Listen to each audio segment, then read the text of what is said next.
a child born in a hospital in the United States today, within an hours of coming from source into this, into this body, the first thing that happens to them is pharmaceutical intervention without really asking, there's barely informed consent about this. That child's eyes are smeared with erythromycin ointment and they're given a hepatitis B vaccine in their first day of life. And the Hep B vaccine is for hepatitis B, which is a sexually transmitted disease and IV drug user disease, of course, which babies are not going to be exposed to.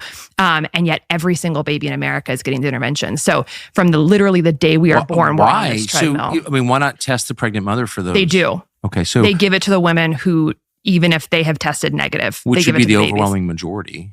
Absolutely. So I don't understand, why would you treat a child on his first day of life for illnesses for a fact he doesn't have, it isn't going to get? So a child's born, let's just take the side. The child's born. Hep B is spread by 2 routes: sexually transmitted disease or intravenous needles. So my 1-day-old isn't going to be having sex or doing heroin right away. So what's the purpose of getting this on the schedule in the first day of life, the first hours of life?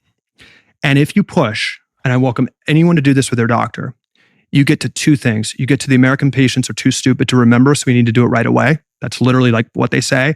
And then my doctor told me that the child at daycare could trip over a needle that has hepatitis B on it.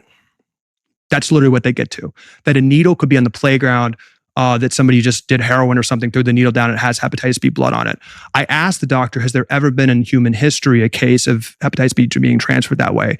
They said no. That it's only through intravenous needles and sex. So you actually, to steelman this, and again, welcome anyone to respond, there's not actually a scenario, absent of intravenous needles or sex, that a person gets hepatitis B.